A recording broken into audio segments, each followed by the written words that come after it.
Good morning and welcome to this webinar. It is 11 a.m. here in Malta and 12 noon in Rwanda. These are indeed uncertain times, as you know, but in spite of this, Trade Malta is seeking to continue offering support for companies interested in international expansion. We have a very interesting program today on a country that is, to say the least, not known much here in Malta.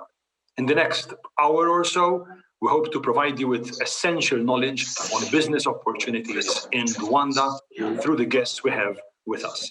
The program starts with Trade Malta's CEO, Anton Buttigieg, followed by opening remarks by the Chief Advocacy Officer of the Private Sector Federation. Then we have the Deputy CEO of the Rwanda Development Board and a presentation on opportunities in Rwanda by the Head of Investment Marketing at the Rwanda Development Board.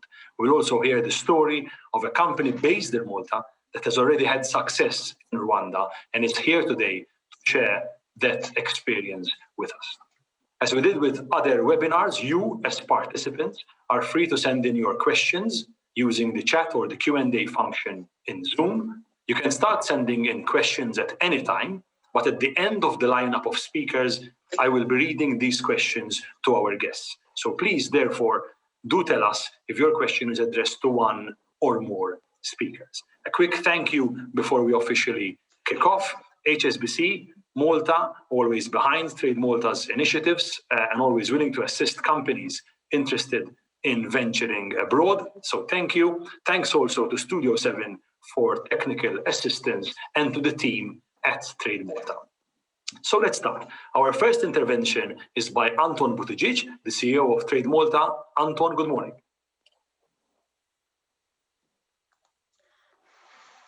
Thank you, Joe, and thank you to all the participants who have joined us for today's live webinar.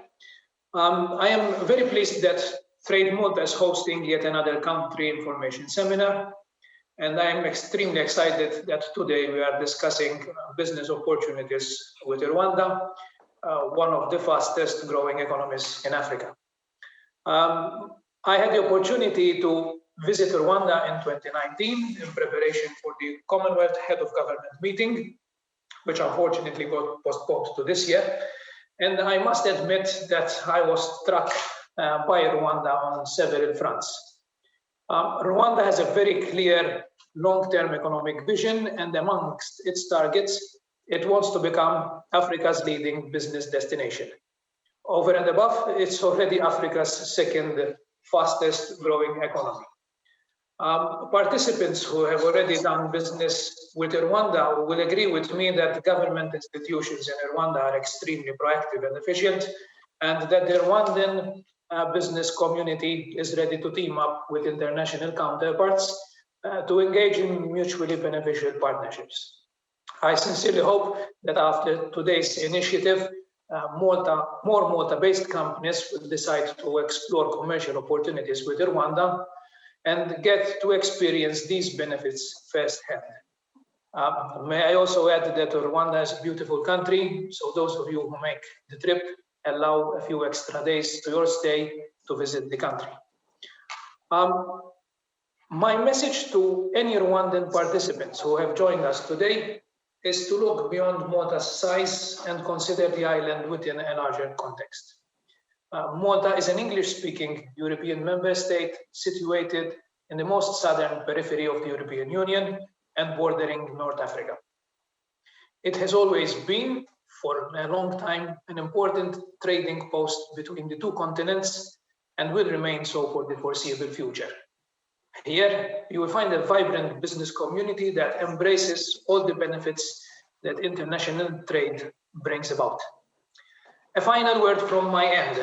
Over these past 2 years, Trade Malta has established very strong institutional links with the Rwandan Development Board, the Ministry of Foreign Affairs and International Cooperation, the Rwandan High Commission in London, and the Private Sector Federation. And we've done all this in order to support Malta-based companies to find the right partners in Rwanda. I would like to take the opportunity to thank them all for their support and for helping us to organize today's webinar and the upcoming B2B online event, which I believe is a very important step in the right direction to create more links. And this event will be hosting together during the month of April. Allow me, finally, to thank the team at Trade Malta for their sterling work in organizing today's webinar. I hope you enjoyed this session, and Joe, over to you. Anton, thank you very much for that. We now have our first guest from Rwanda. That is Mr. Kalanixte Kanamugire, Chief Advocacy Officer of the Private Sector Federation in Rwanda. Mr. Kanamugire, if you're hearing us, you now have the floor. Yeah, thank you very much. I'm Kalis Kanamugire, the Chief Advocacy Officer.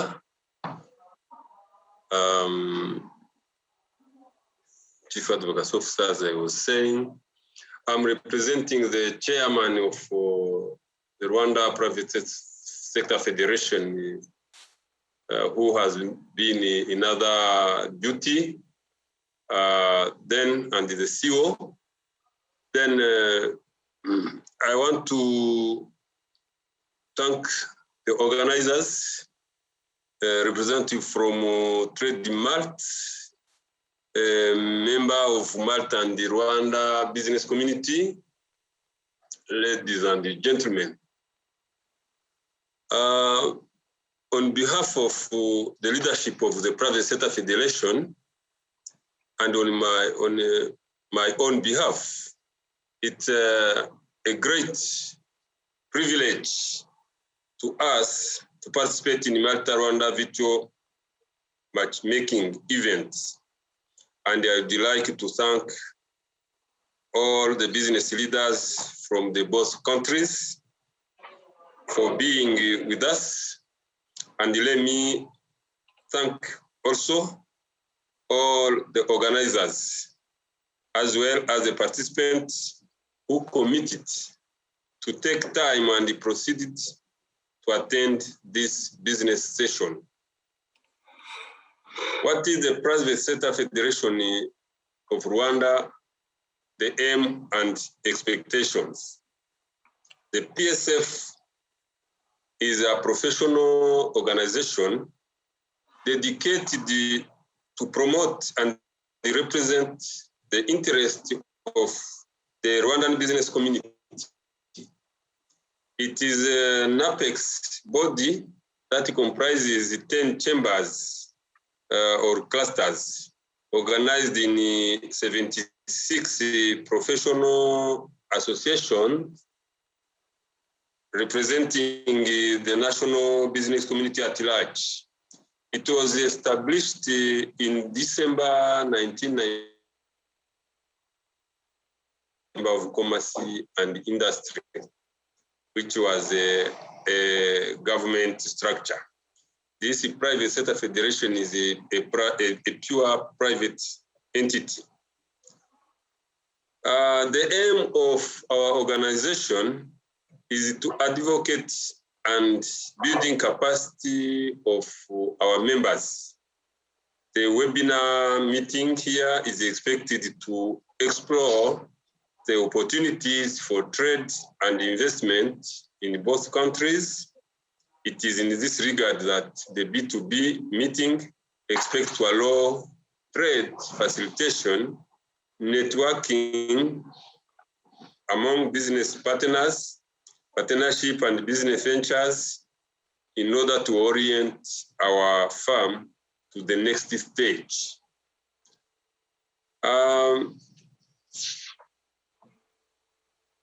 Distinguished guests, ladies and gentlemen, this B2B initiative comes at a very crucial time when firms of both parties are looking for new markets, business prospects, product and service export, shared experience, knowledge transfer and innovative approaches to increase their productivity in all business sectors so as for our economies to strive for recovering from the effects of the COVID-19 pandemic across the world.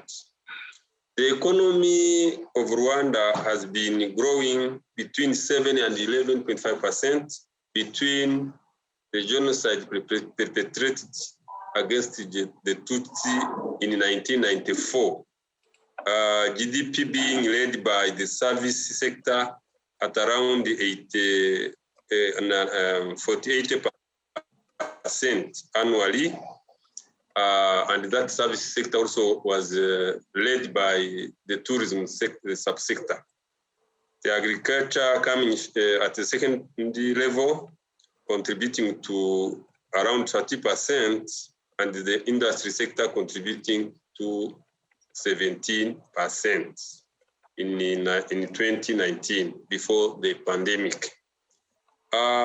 As the sanitary measures dictated by the COVID-19 crisis have been well managed so far in our country, in the same way, the after crisis will be bright due to the resilience of the internal forces combined with this kind of cooperation we are building worldwide with valuable partners, especially in businesses like the business community from Malta.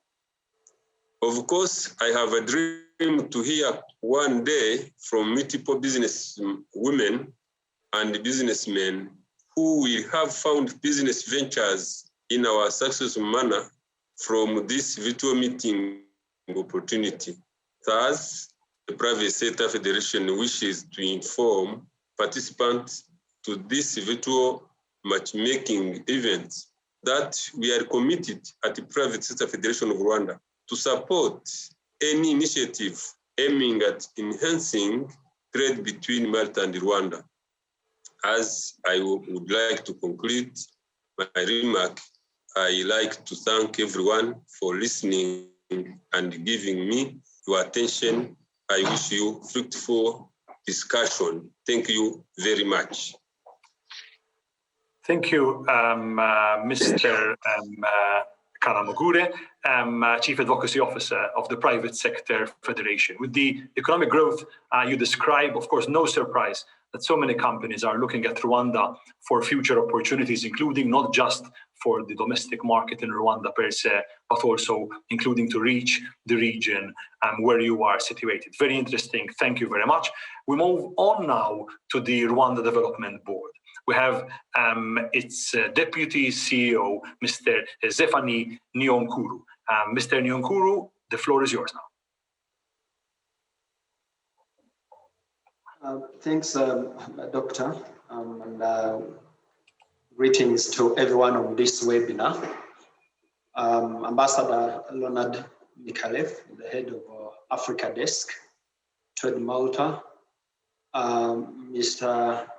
Anton, the CEO, Trade Malta, the Chief Advocacy Officer of the Private Sector Federation, business community, ladies and gentlemen, good morning, Bongo.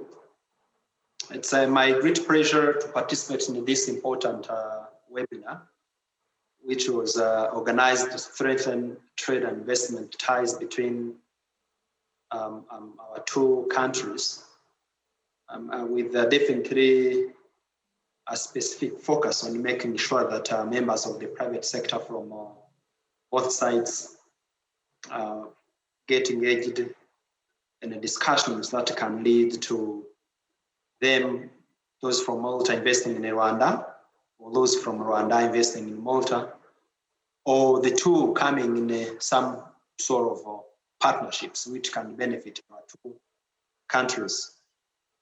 I just want to start by extending my sincere appreciation to Ambassador Richard and Anton, CEO of Trade Malta, for having really coordinated this webinar, and really for having convened all of us to have this conversation, which is focusing on trade and investment activities. These discussions or partnerships are, started a while ago, especially if you look into some of the partnerships that we established between the Malta Chamber of Commerce and also our members of the private sector through the PSF. And we want to keep building on this, have more initiatives in place, and really we increase the activities of the private sector from both sides. Rwanda has really put the private sector at the center of economic development. And as a country, we have been undertaking several reforms to make sure that we create a conducive environment for members of the private sector to do business. And this has really been done through different reforms, which actually led to Rwanda becoming, being ranked number 2 in Africa in terms of the ease of doing business by the World Bank, and also number 38 in the world. But also again, as a country posting, great economic development, especially if you look at what we realized over a course of 10 years, up to 2019, prior to COVID-19 pandemic, where on average the economy was growing by 80% across that particular period, which was really one of the economies that we are growing very fast across Africa in the world. So as a country, we have a vision. We started with Vision 2020, and now we started the implementation of Vision 2050, where we wanted to at least make sure that we be in the category of middle income countries, but the higher range by 2050. And for us to be able to sustain the economic growth, we have been really making sure that we brand our country. We leverage all of the efforts that we are done by the government of Rwanda, and be able to catalyze private sector investments, be able to provide an environment where members of the private sector from Rwanda and from other parts of the world like Malta, where they're going to invest and generate positive returns. So we've been really embarking on quite a number of branding efforts to really showcase our country. Some of the major initiatives that have been going on include, Visit Rwanda, which actually involves, partnerships with some different players, including some major clubs in the world, like PSG in France, Arsenal in the UK, among other initiatives, to make sure that we keep showcasing opportunities that we have in Rwanda, and also, attract different tourists to visit Rwanda. And also, we keep catalyzing more investments activities coming to Rwanda. And in addition to those branding, in addition to tourism and hospitality sector, we also have quite a number of initiatives which are spread across a sector to do with manufacturing, especially a brand which is made in Rwanda, where we have mainly been fostering different manufacturing activities across sectors like light manufacturing, sectors like manufacturing of construction materials, manufacturing of electronics, with the ultimate objective of not only capturing the domestic market to make sure that they don't import those materials or those products while we actually produce them locally, but also make sure that we export to other parts of the world. So we keep encouraging investments across value chain, which are in those sub-sectors that I have mentioned. And these are really some of the opportunities that we encourage members of the private sector from Malta to come and invest in Rwanda, be on the actual manufacturing, be on the services supporting those value chains, be on the human capital, and also other sort of investments. And last but not least, we also have another initiative called Start in Rwanda, where we have been providing an opportunity to companies, including startups, which might want to test some concepts or new ideas. They basically start in Rwanda and be able to expand in other parts of the world. We have seen some companies coming in, especially when it comes to areas of health technologies, when it comes to areas of electric vehicles or motorbikes. And we keep encouraging investors really to, come here, be providing that environment which will be helping them to start their business and be able to expand in other parts of Africa and also other parts of the world. And of course, like the rest are part of the world, Rwanda was also hit by the pandemic. But as we keep making sure that we create a conducive environment, making sure that we attract more investment from the private sector, some of the recent policy interventions that we've been working on include a review of our investment code to make sure that we take care of our major trends that we've been seeing as far as investments are concerned, especially bringing in aspects to do with innovation parks to provide this kind of ecosystem that foster innovation activities to catalyze the rest of the sectors of the economy. And also to make sure that you provide conducive environments for startups, for new ideas, for SMEs that want to disrupt the statistical and provide a great leverage to the economic growth of our country. And in addition to those policy interventions, of course, as a country, we've also been rolling out fiscal and policy measures to help members of the private sector cope up with the pandemic.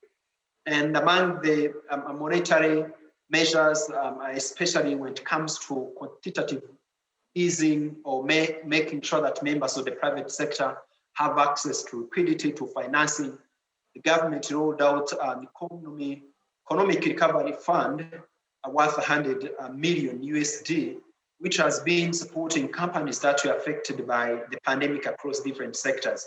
And this fund is actually being expanded to include another window which will be focusing on investment to make sure that as we support companies to recover, we also come back on the growth path. So we recover, but we also foster the growth.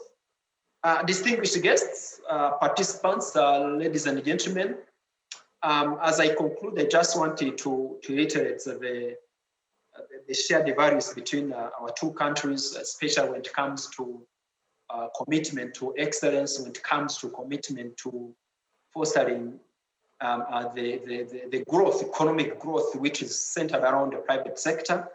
And at the Rwanda Development Board, as we keep on making sure that we provide a conducive business environment to members of the private sector, be it domestic investors, foreign direct investors, we shall keep definitely strengthening our relationship with Malta and also providing opportunities to investors from both countries to be able to conduct business, invest in Rwanda, invest in Malta, and also make sure that we put in place regulatory and policy framework that will be catalyzing those investment activities. And as I end my remarks, I just wanted also to welcome you to Rwanda. I know at the beginning, the moderator was talking about the program or Commonwealth head of state general summit that will be held here. And we're gonna have definitely different side events, including youth summit and a business forum. So I just wanted to also invite members of the private sector to this particular business forum that will be held from 22nd of June to 24th this year to really be able to keep exchanging on investment opportunities and also be able to grow your business ventures. Thank you. Grazie. Over to you again, moderator. Thank you very much, Mr. Nyonkuru.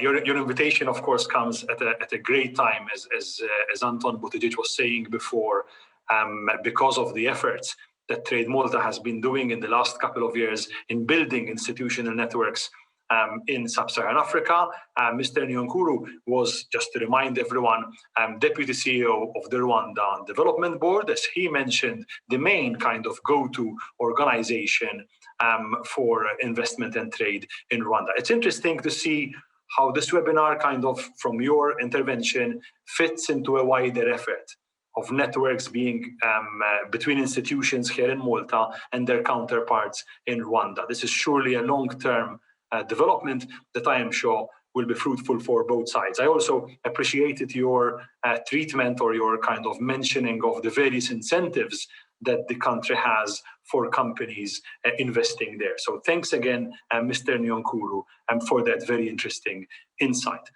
It is now time to follow a presentation on investment opportunities in Rwanda. The Rwanda Development Board has prepared a video which sets the scene on the opportunities as well as the economic landscape of Rwanda. So I'd like to ask our technical team to show us the video first. Geographically located at the heart of Africa, Rwanda is a small country embracing a big vision.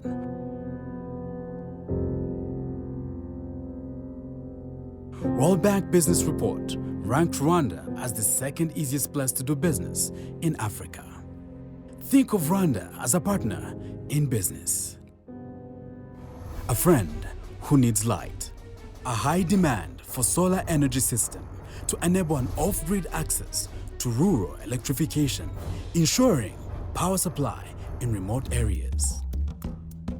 A socializing friend, aspiring to become a cultural hub in tourism with more room for a world-class hospitality infrastructure. Rwanda is carving out its niche as a regional and international conference hub.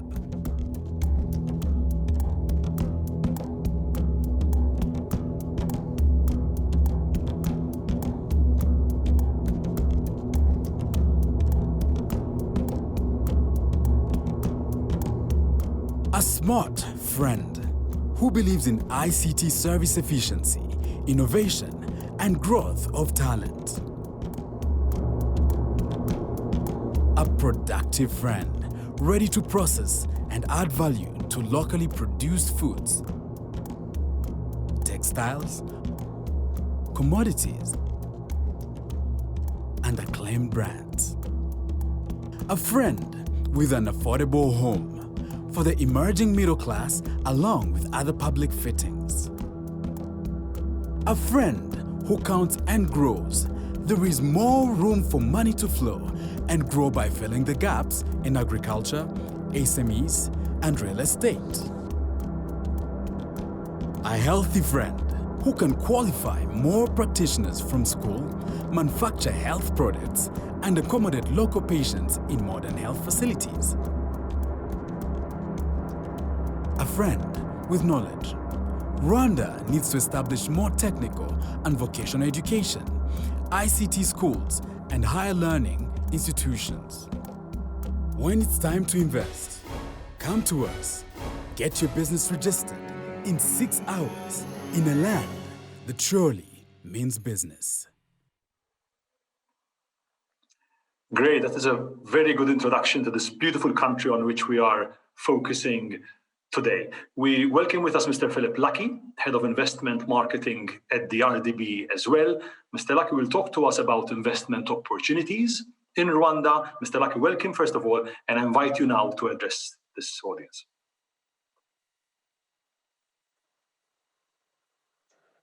Thank you very much, moderator, for giving me the opportunity to make this presentation on investment opportunities in Rwanda.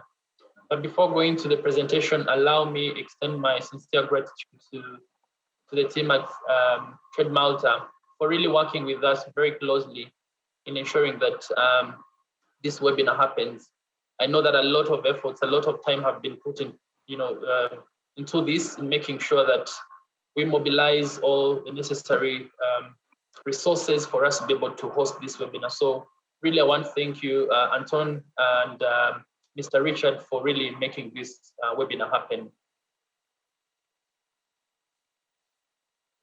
A lot has been said, but my role here is really to take you through a very quick presentation highlighting Rwanda, the macroeconomic environment, the doing business environment, the business opportunities, but even some of the incentives that we put in place really to facilitate the growth of our business environment, the investments, but also create more jobs for economies. So if you allow, I'll take you quickly through this presentation, and maybe after that, we'll have an engaging conversation through the Q&A.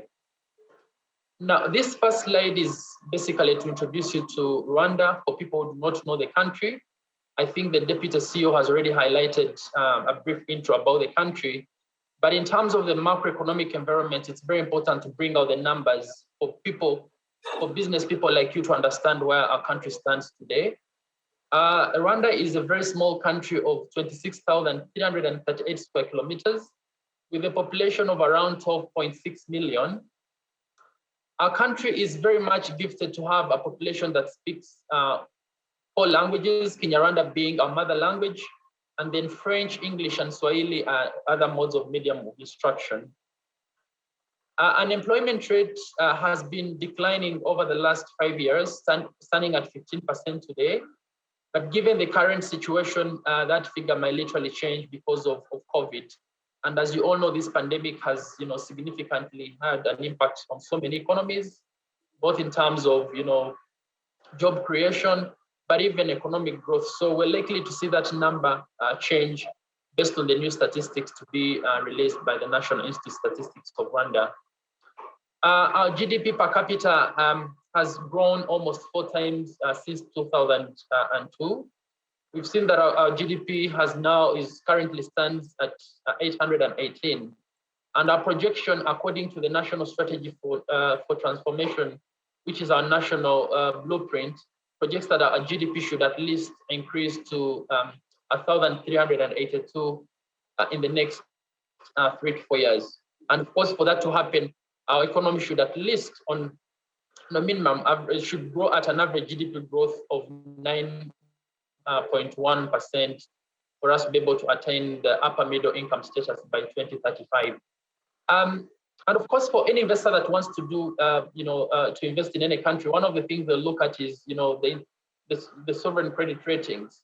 And so, as you all know, we have several international sovereign credit rating firms, and among those that have rated Rwanda, we have Fitch, which has really rated Rwanda with a B+, of course, citing strong economic growth, sustained by very low by low public debt and confidence in the management of the economy in the short, medium, long term. Most recently, Standard & Poor's rated Rwanda, affirmed Rwanda's long-term and short-term sovereign rating at a B+, while the outlook remained negative. Next slide. Now, this slide is to give you a very quick sneak peek of where Rwanda has really made a very tremendous achievement, both in the socio-economic aspects, and of course, as a country that came from a very devastating history, the leadership of our country made very deliberate efforts and championed transformations across the entire economy and society in terms of education, health, the macroeconomic stability, innovation, governance, safety, and security. And because of this, we've really witnessed a very significant reduction in the poverty levels, but also improvements in the business environment in general. And so as you can see from this slide today, and as the DCO mentioned, today we're the second fastest growing economy in Africa. We have had a sustained average GDP growth of almost 8%. The size of the economy has grown almost by 9 times, and the GDP per capita has tripled. Our Human Development Index has also shown that there's been a very significant improvement, both in terms of education, but also the life expectancy of a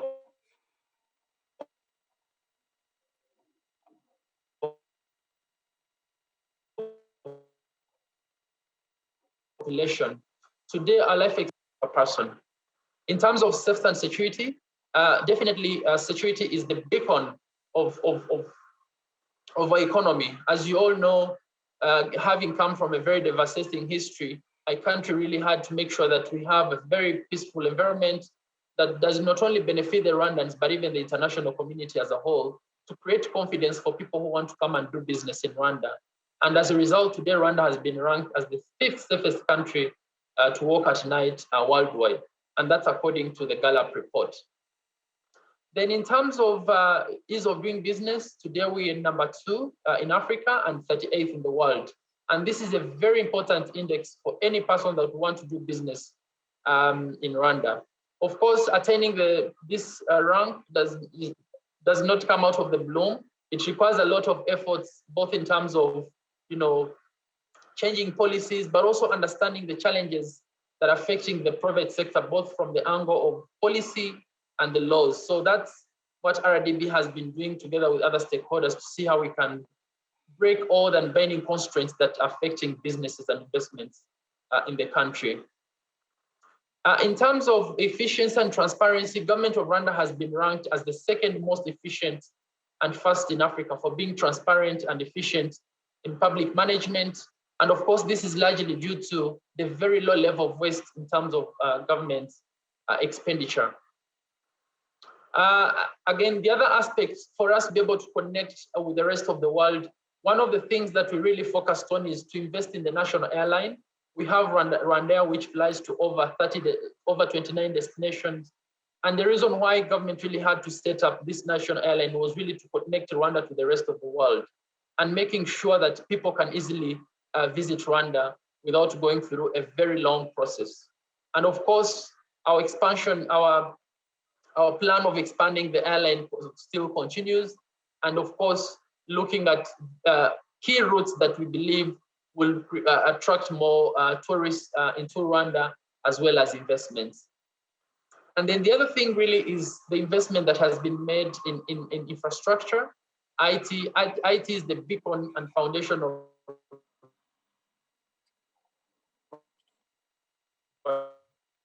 economic growth, because of businesses, and that's why the government really made a very deliberate effort in ensuring that we have the national backbone, the fiber optic that connects the whole country, but at the same time connecting this fiber to neighboring countries and making sure that our internet connectivity is good, and making sure that businesses can be facilitated along through this process. Next slide. Next. Ladies and gentlemen, I really want to highlight and give much emphasis on this slide, because for anyone who wants to do business in Rwanda, one of the key references that they always look at is the World Bank Doing Business report, which plays a very instrumental role in influencing the decision of any business person that would want to understand the business environment across the world. And so this slide is to give you a very sneak peek of where Rwanda stands today, and maybe to give you a little bit of a background. Our starting point over 20 years ago was a very small and very fragmented private sector that faced several bottlenecks, mostly due to unnecessary red tape and high cost of doing business. For instance, registering a business in Rwanda 10 years back was extremely cumbersome process that involved over 14 procedures that took several weeks to complete, and the cost was almost 315% of our GDP. And so because of this, it was therefore very evident that we needed to undertake a very bold and transformative agenda and be able to streamline procedures and see how we can reduce the cost of doing business in Rwanda. So today, as we speak, because of the reforms that we've undertaken, it takes less than 6 hours for someone to register a company in Rwanda. It's free and online. So you don't need to be bothered about how to start your business. So in less than 6 hours, if you go to your laptop connected to internet, it's just a click away for you to register your company in Rwanda. And I'm sure Mr. Carl is going to share that experience in his testimony of how he was able to set up his company here. And then the other aspect, next slide.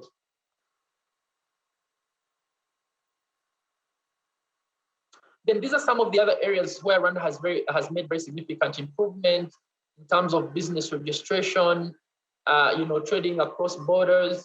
Today, it's very easy for someone to ship, a container from either Mombasa or Dar es Salaam because of the single customs territory that we've established. Before, it used to take around 2 weeks to ship a container from the two ports, but now it takes less than 5 days really to get your consignment from the seaport, from Dar es Salaam to Kigali. And of course, the other thing is that we've also been able to digitize our land, which means that if you want to access information on any piece of land in the country, it's easier for you to access that information online. And of course, we've also made it easy for people to file their cases online as opposed to submitting the cases through the courts. So these are some of the key areas that we've made very significant improvements within the doing business framework. Next slide. Now, this is also a very important slide to really highlight on. Of course, as any business person or investor, one of the things that you look at is, if I'm going to invest in Rwanda, what am I going to get in return? And so because of this, and being a country that is very private sector centered, we've put in place different policies and laws that are aimed at facilitating businesses. And of course, it's businesses that are in line with the country, that are in line with the country's priorities. And so because of that, we have the investment law, a new investment law that was recently enacted by our cabinet and gazetted by the Prime Minister's office last month.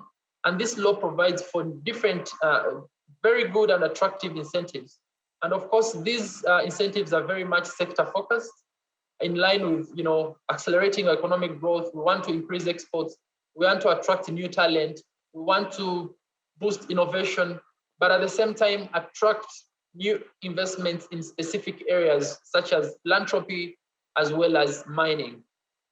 And so because of this, we have different incentives provided for within this law. We have the 7-year corporate income tax holiday for investors that are able to at least invest a minimum of $50 million in the following sectors. We have energy, we have health, tourism, we have manufacturing, as well as exports. We also have a preferential corporate income tax of 15% if you're a company that is going to export 50% of your turnover goods and services. And of course,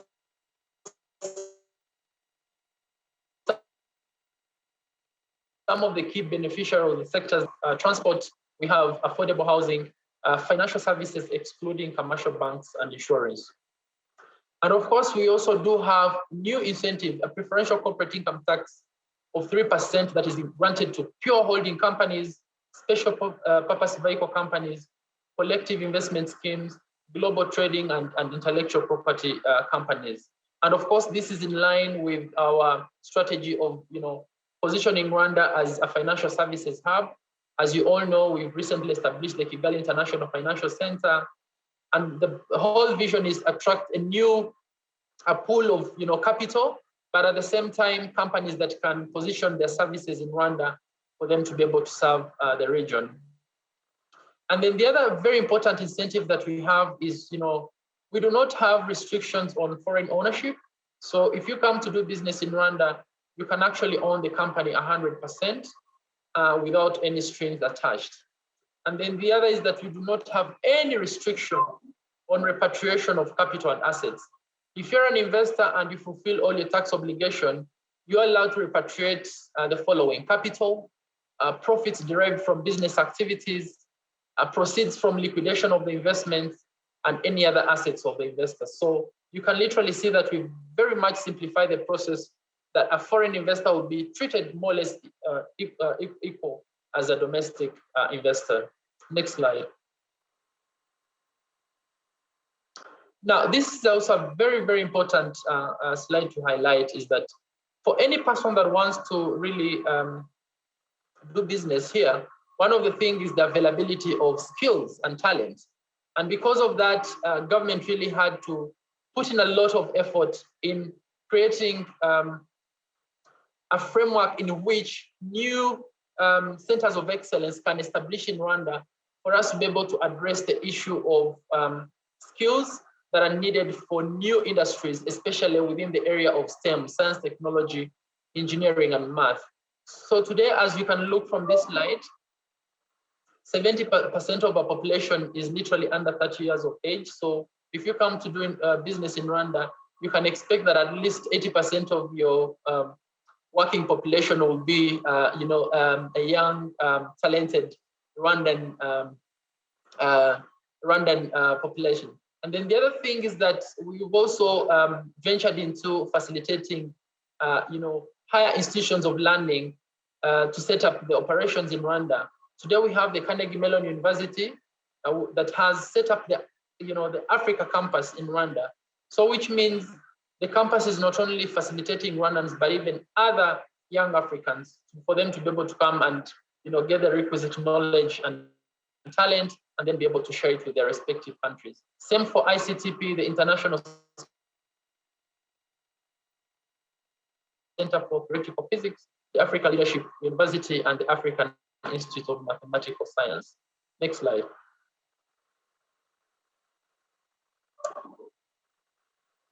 Next slide. Next.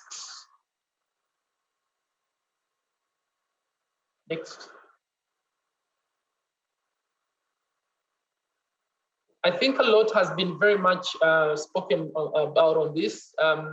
This slide is really to give you a very quick sneak peek of how Rwanda is very much involved in several initiatives, not only from a regional perspective, but even at the continental level.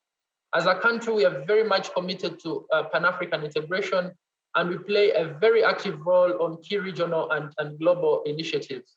Of course, as a country that has gone through a very tragic history, it's always very important for us to learn from that and then be able to see how we can, share the experience with the rest of the world.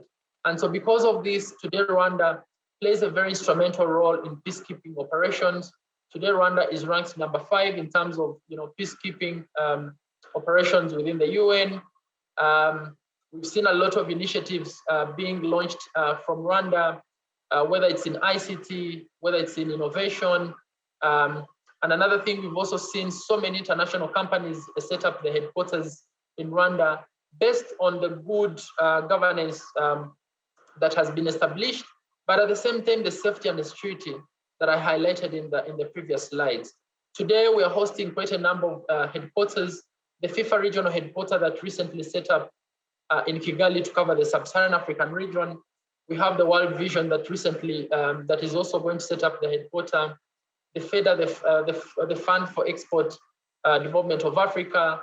The fund is going to be setting up the HQ here in Rwanda, and the Susan Buffett Foundation as well. So these are all some of the key international organizations that have chosen to set up their headquarters to be able to serve Rwanda and the entire African continent. Next slide.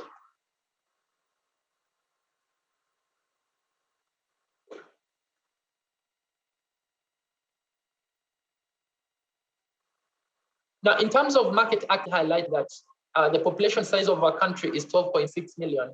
And so for any investor that wants to do business in Rwanda, one of the key things they'll look at is really the size of the market.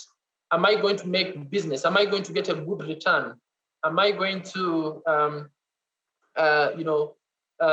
be able to produce and get a good return on whatever products that I'm going to be producing for that market?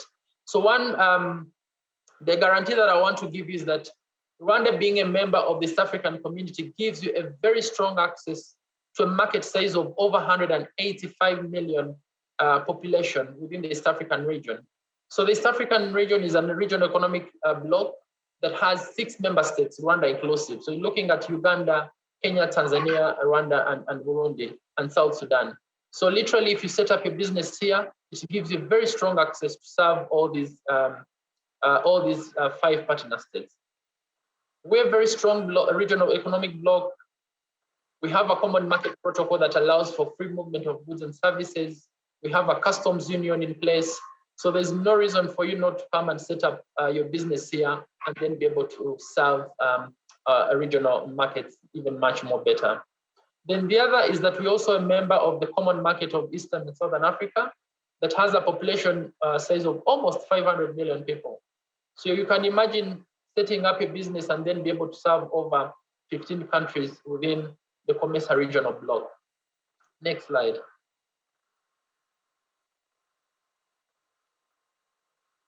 Another key advantage is that being at the center of the continent gives us a very strong leverage in serving some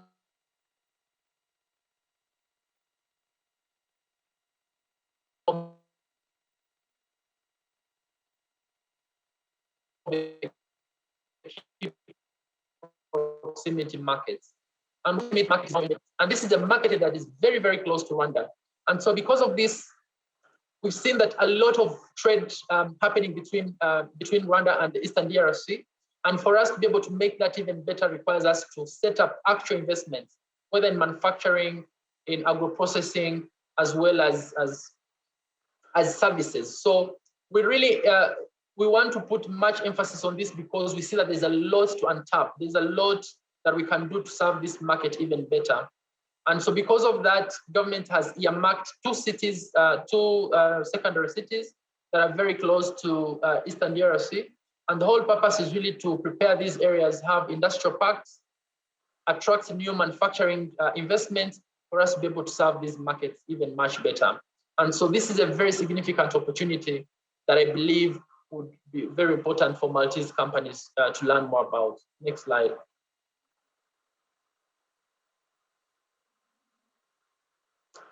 Next. Next.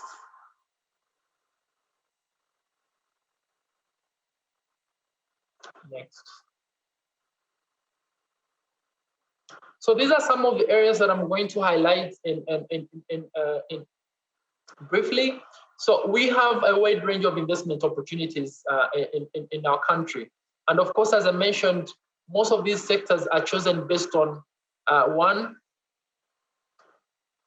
prioritizing areas that we believe will accelerate our economic growth in increasing our exports to reduce the trade deficit. Then the other aspect is to boost innovation in areas we think that will create more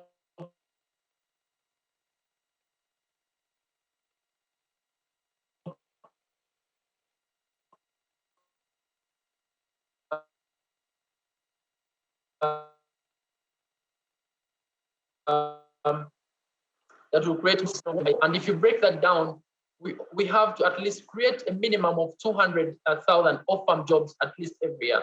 So the prioritization really is based on those three metrics. And so if you look at this slide, basically, some of our key priority sectors, we're looking at agriculture, we're looking at ICT, financial services, tourism, manufacturing. I'll be going through this extensively in the next slide. Next slide. Next.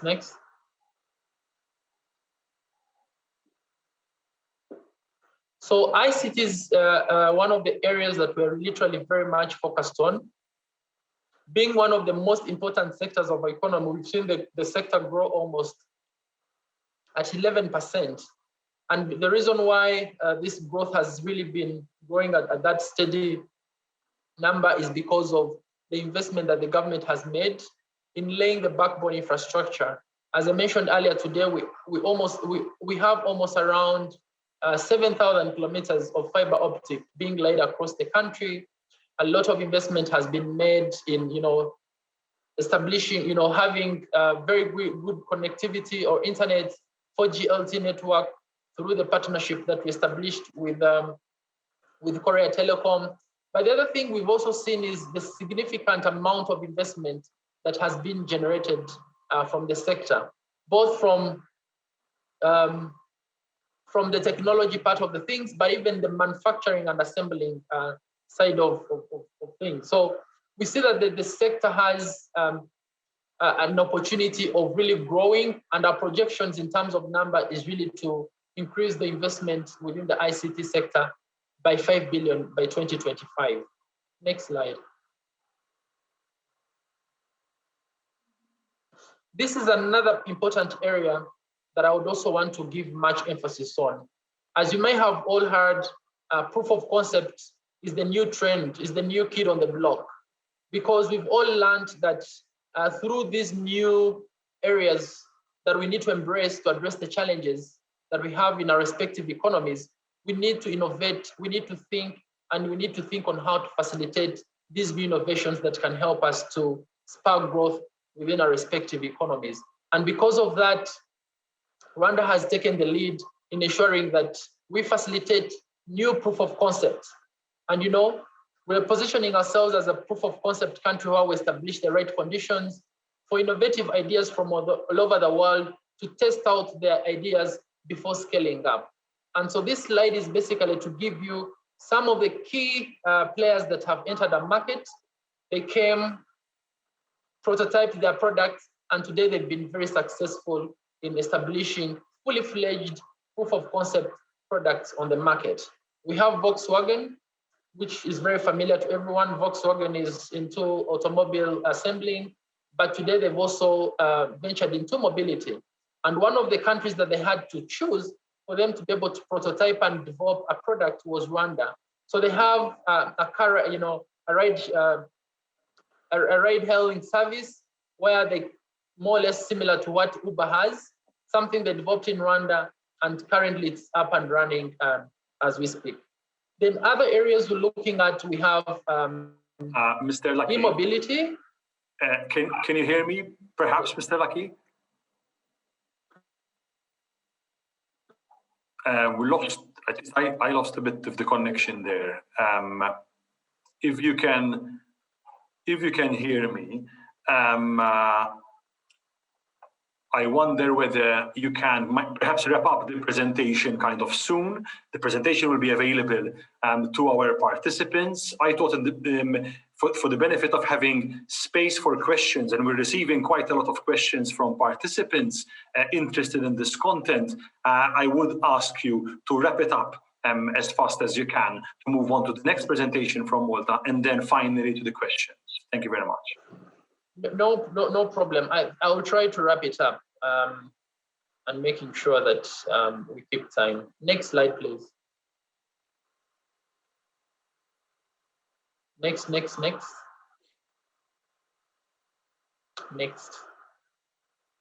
So some of the areas that I wanted to highlight that presents a very significant opportunity in previous slide, please. So some of the areas that I believe present a very significant opportunity within proof of concept, we have agriculture, and within agriculture, we're looking at smart farming solutions for smallholder farmers. We're looking at sustainable and organic farming. Then the other aspect, we're also looking at healthcare, and within the healthcare space, our target is really to increase more digital community-based primary healthcare services. We're looking at last mile or first mile distribution services, not only within the urban areas, but also expanding those to the rural areas. And then lastly is also in the financial services. Within the financial services space, our target is really to attract new investments along blockchain-powered financial inclusion. We're also looking at increasing digital payment services across the country. So these are some of the areas. And of course, fintech, financial technology, we're looking at new products, especially those that can to finance business startups and other business and other small businesses. Next slide. Next.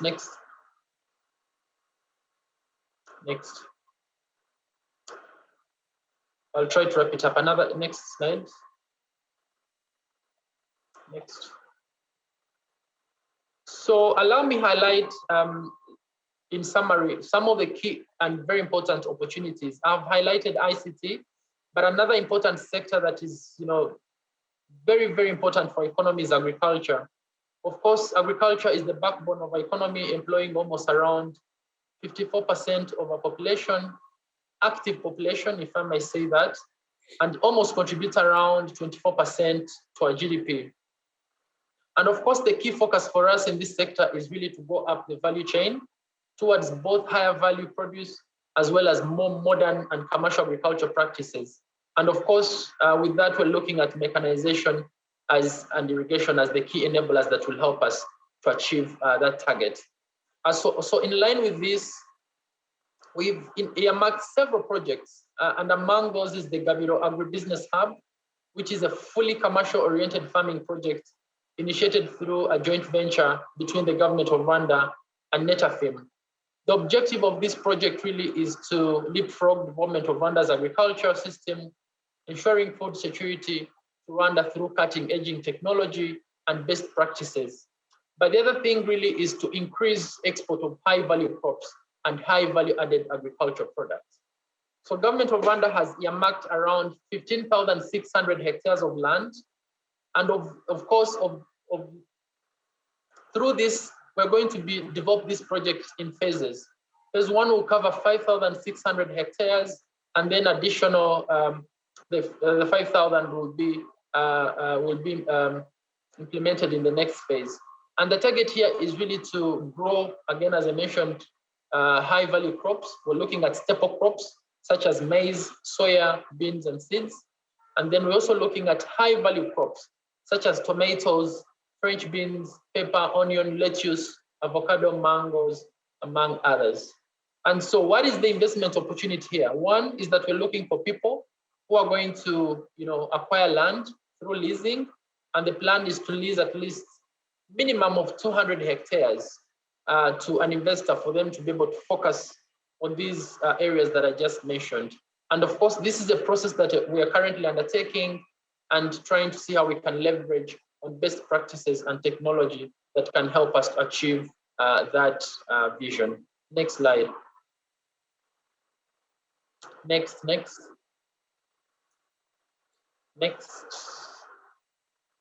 Okay, this is another, no, previous.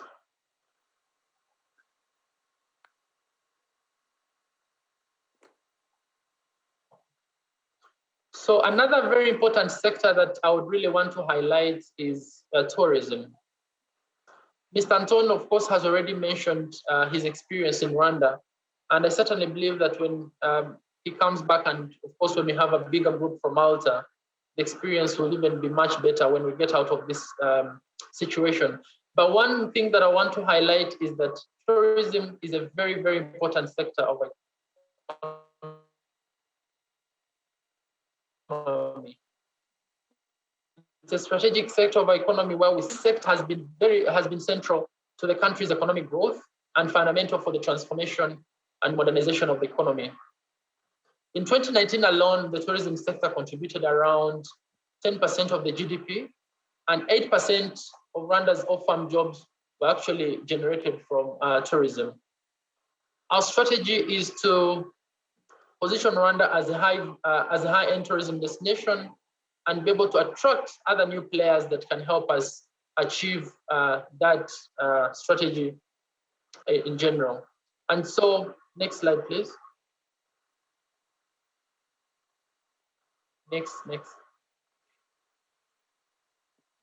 And because of this, we have several strategic priorities that we've earmarked within the tourism sector.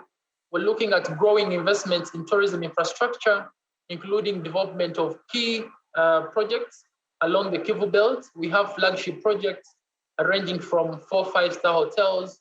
We have golf course resorts, as well as eco lodges. Secondly, is really to position Rwanda as a world-class high-end ecotourism destination, building the capacity of the private sector to provide first-rate levels of service delivery. And then lastly is also to accelerate growth of MICE tourism revenues. As you all know, Rwanda today is ranked #2 in terms of hosting events and conferences in Africa. And so for us really to be able to achieve that, we need more players on the market, we need more infrastructure that can enable us to achieve that vision.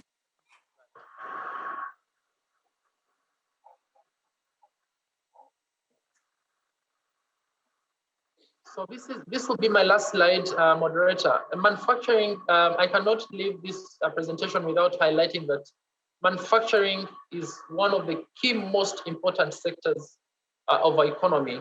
And again, as I mentioned earlier, having a very consistent external trade deficit, of course, has contributed to a negative balance of payment situation. And so for us to be able to address that, we need more manufacturing-led investments that can help us to create more jobs, reduce the trade deficit, but also boost innovation within the manufacturing and agro-processing space. And of course, for us to achieve that, government has made a very, very significant investment in laying, the backbone infrastructure, establishing the Kigali Special Economic Zone, which was our flagship industrial park, to facilitate the growth of the nascent manufacturing sector. But in addition to that, we've also earmarked several industrial parks across the country, within the secondary cities, 7 secondary cities.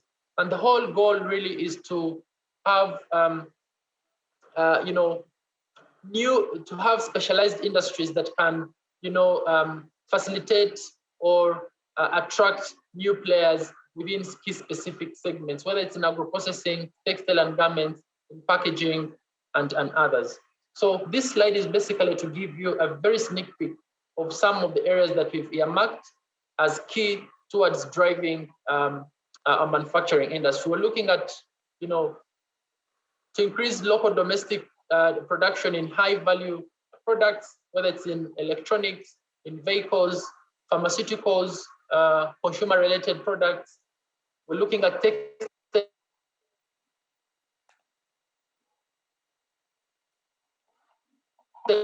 and garments, and within and then we're also looking at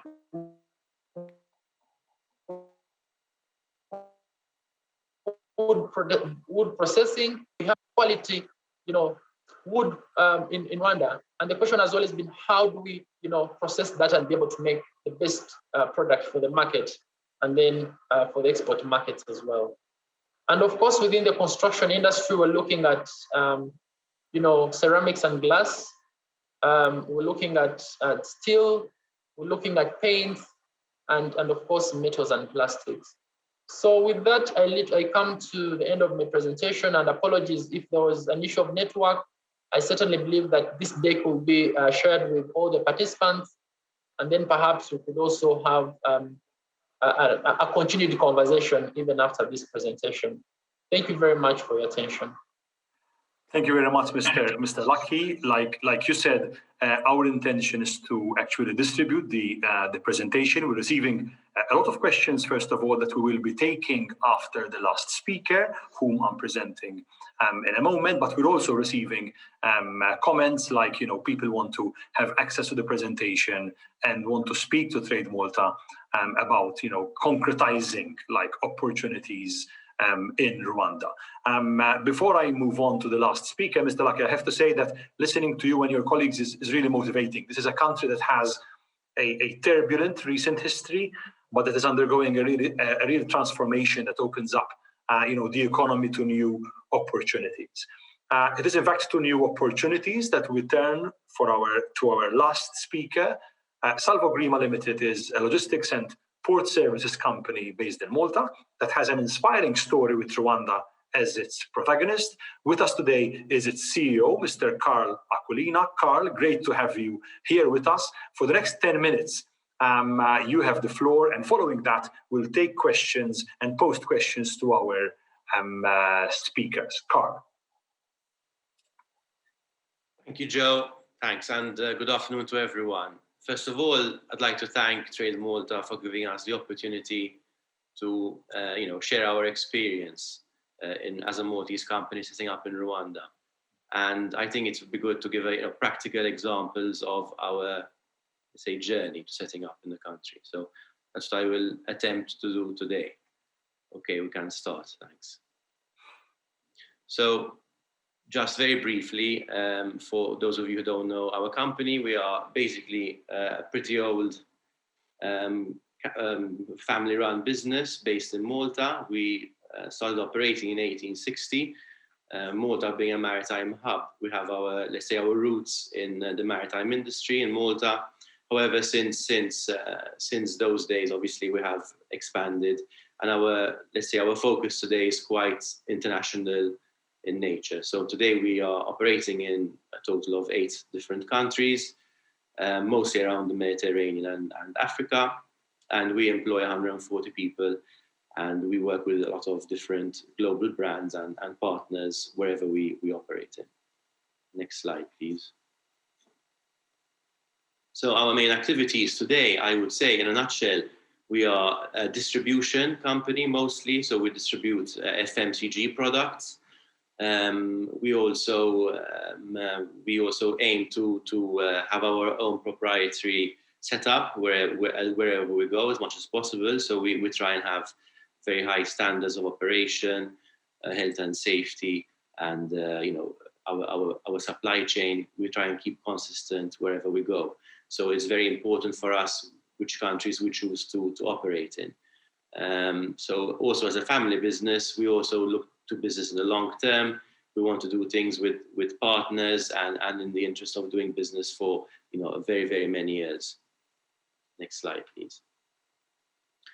This slide just gives you a very brief, very brief introduction to where our main operations are. So we have, as I said before, we're mostly a distribution, FMCG distribution company. We also have a number of retail outlets in various ports in the Mediterranean. So as you can see from these slides, our let's say area of operation is pretty wide. In Africa, we are mostly active in Northern Africa, in Tripoli and in Libya, and in Tunisia. And more recently, we moved into Central and Eastern Africa in Djibouti, and most recently in Rwanda. Next slide, please. Okay, so going into a bit more detail on our experience in Africa, it all started in the 1980s, where, like many Maltese companies, we took our supply services into Libya. We did this successfully for a number of years, and we also had some travel retail activity in Libya over the years, and now we are engaged in domestic distribution in Libya. We're also more recently active in Tunisia in the duty-free industry. When we did embark on our new journey into East Africa, we started this in Djibouti, where we opened, let's say, a free zone company, and we opened our warehouse in the free zone there. Obviously, Djibouti is also very useful if you want to distribute product into East Africa, mostly Ethiopia. So we did that a couple of years ago, and last year we had the opportunity, thanks to the help of many people and organizations I will mention later on, to actually enter the Rwandan market, and which was a very positive experience, as I will explain now. Next slide, please. So you say, well, why Rwanda? We've heard a lot, obviously, from lots of different institutions and people, but I would say for us as a private company, we looked to these following factors. Obviously, a very professional and stable government. We've had a very good experience there. There's obviously, as we've heard, also very steady GDP growth and a very strong year on year, 2019 looking at 9%. The location of Rwanda is also very interesting to us because we can reach many other markets, neighboring markets, which potentially are not as stable as Rwanda, by using Rwanda as a logistical base. So that was another very big, interesting, let's say, opportunity for us. The ease of doing business, very important. So as was mentioned earlier, we could go in, set up our own 100% owned company very easily. All the institutions work together. We could set up our bank accounts and employ people in a very short space of time. So you have major finance firms like Price Waterhouse and others. So all in all, it was very efficient, a very efficient way of setting up business in Rwanda. Next slide, please. So what did we actually set up in the country? So in the space of 6 weeks, we actually managed to set up a logistical network which covers the entire country. As I was mentioning before, we are FMCG distributor, so we would plan to distribute a number of different products, which obviously have high demand in the country. So we did manage to set up this network by basing ourselves at DP World, which is basically a logistic company with a platform in Kigali, a very good platform. And from there, together with a local partner, logistic partner, we set up, let's say, depots and warehouses in other cities and towns around the country, which would enable us basically to have a distribution network that covers the entire country. Next slide, please. Yeah, and we basically also, as I was explaining before, using the borders essentially, especially into the DRC, the Democratic Republic of Congo, to see what products we can export into that country through Rwanda, and also forming partnerships with companies that operate in that area. We managed to employ 15 very good, very able people in a very short space of time. So that was a great experience, and we also managed to work very well with our logistic partner, which is an existing, obviously, Rwandan-owned business. Okay, next slide, please. So, as I was saying, our experience is very, very positive. Obviously, for us to be able to set up our operations in such a short space of time, the country has to be obviously, set up for that to be possible, and Rwanda is definitely set up for that to be possible. We also notice a lot of let's say, commonality between our two countries, which definitely helped. So we're both ex-colonies. We actually achieved independence 2 years apart. We are part of the Commonwealth. English is an official language to both of us. And, we are both, obviously Malta is much smaller, but Rwanda is also, not a huge country. And both countries focus on, added value to whatever they produce and the economic activities of that country. I must say, we also found very well educated individuals to come and work with us. English speaking, very hard working. So on that level, also we're very, very impressed with the human resources available. Okay, next slide, please. Yes, also a little bit more detail on our experience in country. So as Philip was saying, it was very clear, transparent, fast to open a company which we fully own. Also to get all the licenses to be able to obviously import and distribute products. The RDB was extremely helpful, A to Z support and ongoing support. So not just till we got set up, but it is ongoing. Also, there are excellent law firms in the country which will help you and guide you and really kind of help you set up. Everything else is online and in English, and very easy to approach and to use, and people are very helpful and very eager to help you set up. Also, what is very, I think, worth noting is there was a pretty world-class approach to the COVID-19 pandemic, and we felt very safe going there. And very safe moving around, lots of procedures in place and testing. So I think even that is a point worth noting, which was very impressive. Next slide, please.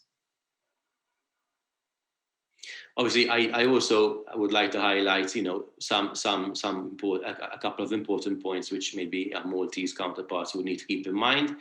Obviously, the cost of finance is different to the EU. It is more expensive, so one needs to keep that in mind when going into Rwanda. And also, logistic costs are higher than you would experience in, let's say, North Africa or Europe, because obviously there are longer distances, and Rwanda is landlocked. So when looking at what kind of products you might want to distribute or sell, or the supply chain, if you're going to manufacture or export from Rwanda, it is also important to factor in the transport costs. Also, the last point is maybe more of a suggestion. Obviously, the more free trade agreements as Rwanda enters into, or double taxation agreements, will let's say boost and enable more and more EU countries to invest in the country. Next slide, please.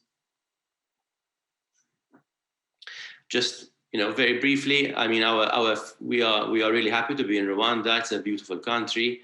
And we obviously hope to be there for the long term, and we hope to build on what we've started, definitely. So we see opportunities in more brand representations. We see potential investments in tourism and retail, and in Rwanda being a logistic hub for exports into other countries. So all in all, a very good experience, and we hope to build on it starting from this year. Next slide, please. And that is it. But before I end, I just wanted to just quickly thank all the people who helped us set up, from the Rwandan High Commission in London, Ambassador Mikalev, everyone at the RDB, Philip and his team, and Anton and his team at Trade Malta. Really, everybody was extremely helpful. And that's it from me. Back to you, Joe. Thank you. Thanks a lot for that insight. A lot of people are asking about connections and making contact with the various speakers we've had today. Just for those who want to get in touch with any of the speakers or with Carl in Malta, etc., if you want to send an email to info@trademalta.org, that gets to Trade Malta, and someone will be able to take it forward from there. We have a number of questions. I'm going to start straight away with the questions so that we'll be able to handle as many of them as possible. We have a question on visiting protocols. Carl mentioned that it's easy and the setup is quite good. Traveling, someone is asking, what are the protocols for visiting Rwanda at this time because of COVID, and how safe is it? Can a Maltese company just fly in, or is there a quarantine requirement? I thought that Carl can best answer that, unless someone from our Rwandan friends want to tackle it as well. I'll respond to that if you allow. Okay, yes, Philip, yes. So the travel protocols for Rwanda, I think, are very straightforward, and you can actually even get this information online, but for purposes of sharing this information with the delegates on this webinar, is that for any person that is planning to travel to Rwanda, the first thing that they must do is to do a PCR test, taken with, within 72 hours before they come to Rwanda. That is the first step. So you must take at least a PCR test before coming to Rwanda, and the time frame is 72 hours before embarking on your flight. And then secondly is that we do not have quarantine. We do not have a quarantine in Rwanda for international delegates. That was before, but now if you're someone who's coming to Rwanda, when you arrive at the airport, they'll take a second PCR test. When you arrive at the airport, you definitely present your results, but upon presenting your result, they'll take another test. And that test, I think they charge around $60, if I can recall, but that information will be shared with you. You pay $60, and then your results will be presented to you, I think, within 12 hours or even less. So on arrival at the airport, they'll take your second PCR test.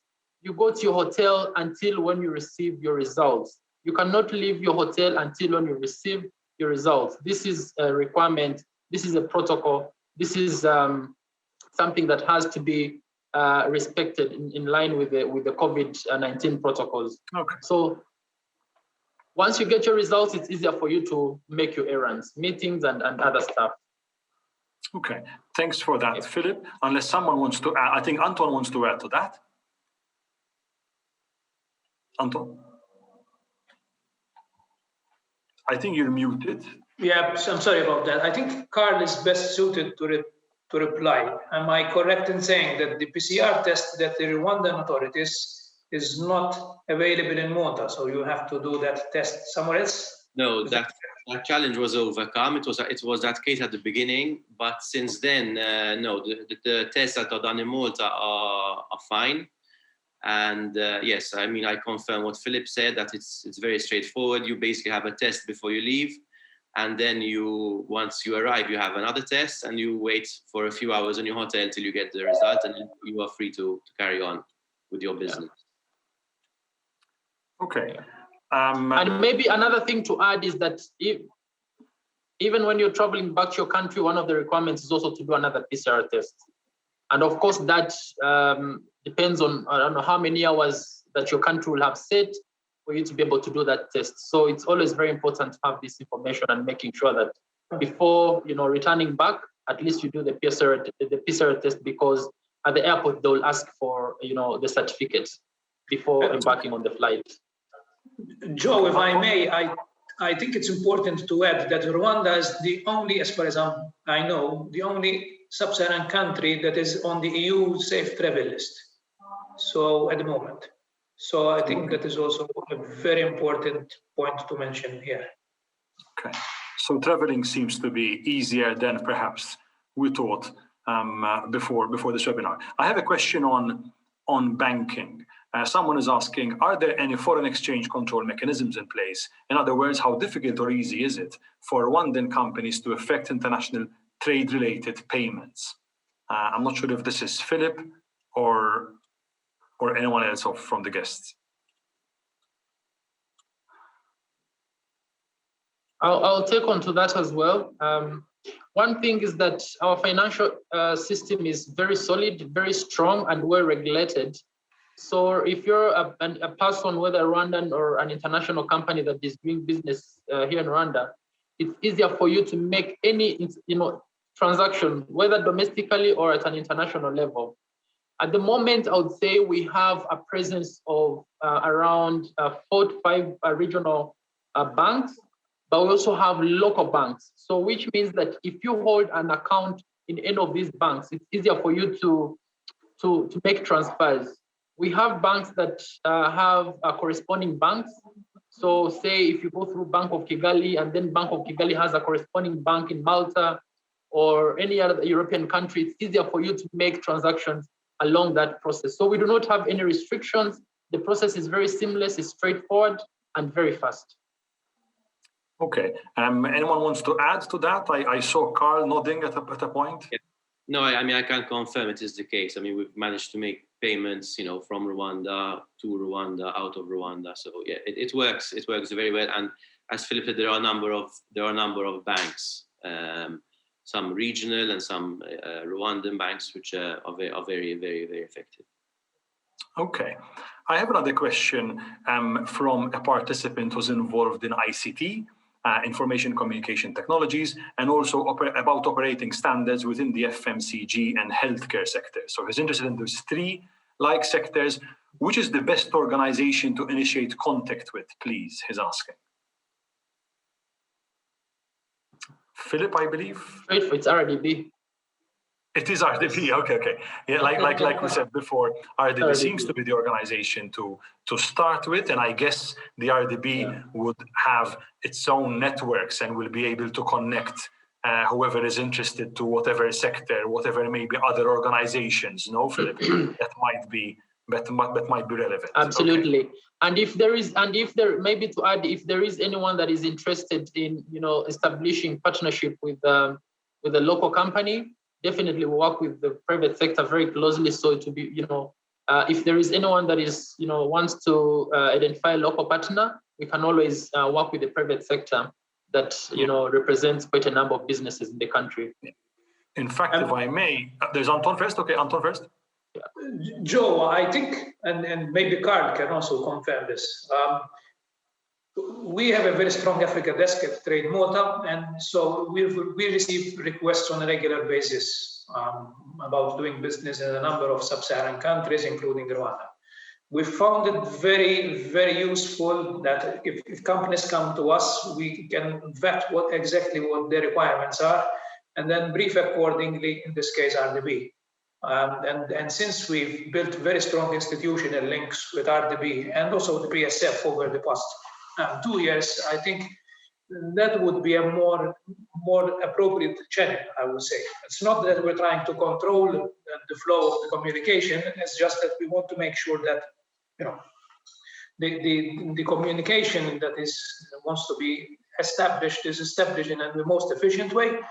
And I think it's worth mentioning that the Malta Chamber of Commerce has also an understanding MOU agreement with the PSF, which was signed last year. So yes, our business communities are also talking to each other. Kind of connected. The agreements that we have in place today.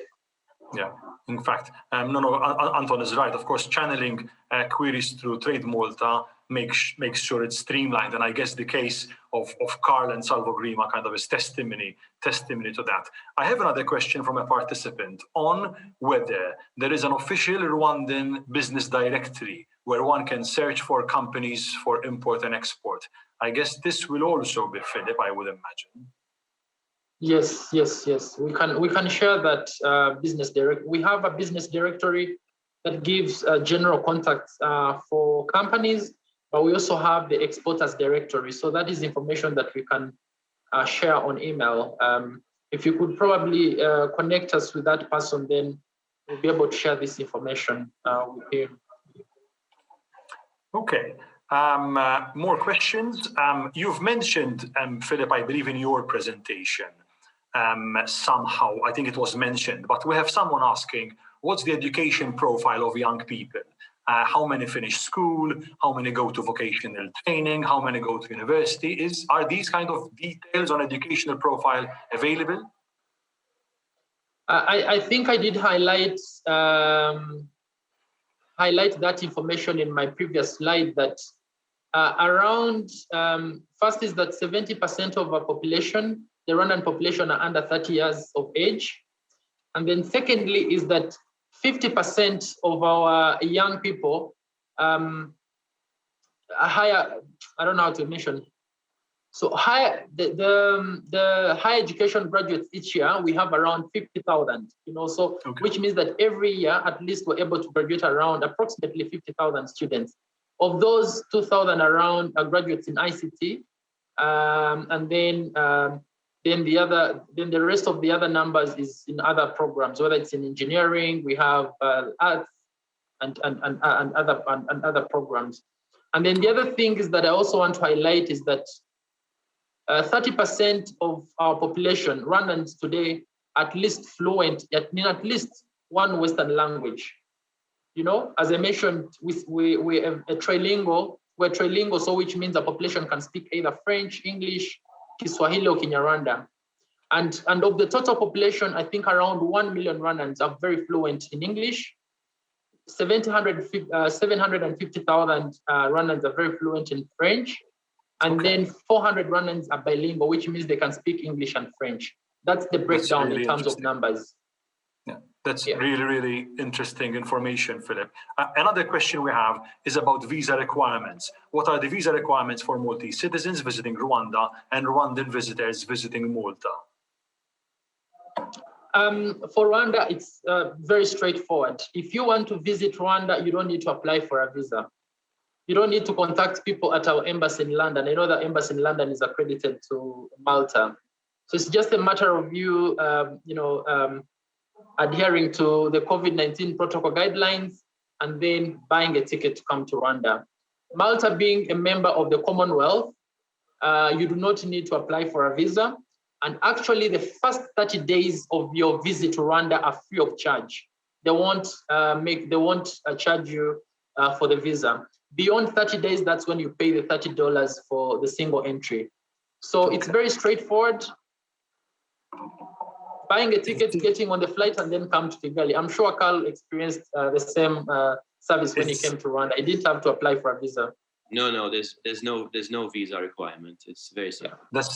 That's really fantastic. Of course, having experience in other countries, this is really something very, very interesting. I'm sure you've mentioned it as well, Philip, but we do have a couple of questions that I'm trying to kind of synthesize into one about the incentives for manufacturing companies. So a company that wants to come to Rwanda to manufacture and kind of export back to Europe, what are the incentives there? If you can repeat briefly. So we have, I would say, several incentives for the manufacturing sector. I'll try to touch on those that we already have outlined within the investment code, but there's also a new set of incentives that we've recently introduced to facilitate, our industries, especially during this time of COVID, but also to see how we can accelerate economic growth, for key of our important sectors, and manufacturing being one of them. So with general manufacturing, one of the key important incentives that we have is the import duty exemption on raw materials and machines. So if you're someone who's going to set up and then import machines and raw materials, import duty is exempted. And maybe to give you a very quick picture, import duty in the region is 25%. And this is not only just for Rwanda. Being part of a customs union, we've ratified a common external tariff that applies to goods coming from outside the East African community. So which means that if you're a company that is importing raw materials and machines to any of the ESC countries, the tariff is the same. And so with that regard, machines and raw materials are charged 0% if you're importing them in any of the East African countries, including Rwanda. And then secondly is that we also have introduced a new set of incentives. And of course, this new set of incentives is really to see how we can facilitate key sectors of economy, real estate and construction. But at the same time, we really want to address some of the key binding constraints that our farms have been going through this pandemic. So some of the newly introduced incentives that we put in place are very temporary. They will last for 3 years and then see how things can move.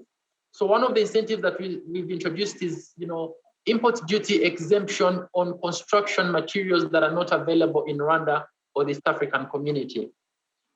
Secondly is VAT exemption on imported construction materials that are not available in Rwanda or the East African community.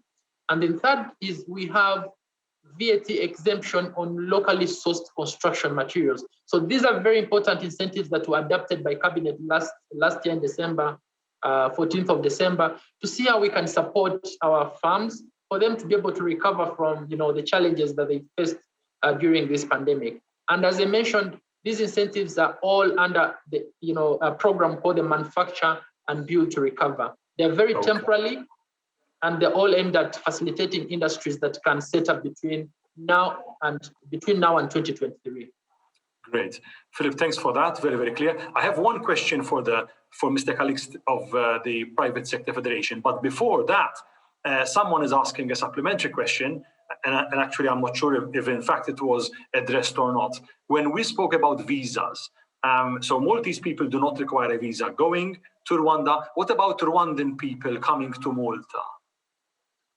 I would actually pass on that question to someone at Trade Malta, but I certainly believe that we need visa to come to Malta. Yes, that is correct. That is correct. And I believe the safest way to do is to apply through either our High Commission in London, through the visa office in London, and then I also believe there might be a request for an invitation letter in order to travel. And obviously, if it's a business trip, and we cannot definitely intervene and support any documentation that is required. We've recently done this with very limited, in a very limited time frame. But as far as I'm concerned, we've had guests traveling from Rwanda with no difficulty whatsoever. But yes, there is a visa requirement from our end. Yeah. Great. We do have more questions. One thing that I know is that Rwanda is on the list, among the countries that are not on the list of countries that have to go through a quarantine in Malta. I think I've read that somewhere, so which means that it's good for people to, That is also correct.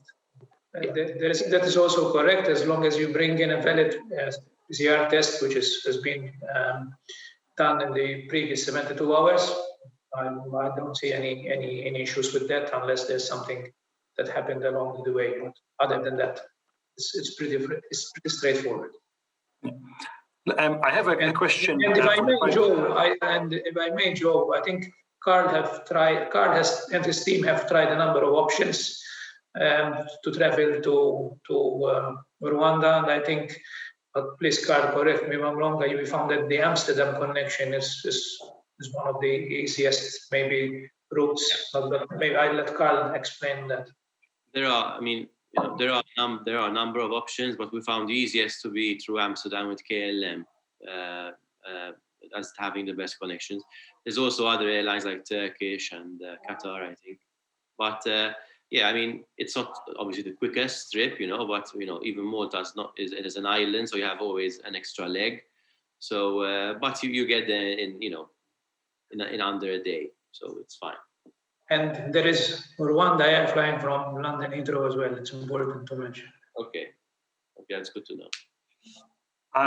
Just before we wrap up, for Mr. Calixte from the Private Sector Federation, I have a question on the kind of profile of companies. Do you in Rwanda find that a Maltese company, will they find only kind of large companies, or is there a mix of large and small companies they can potentially partner with? That's the question we have.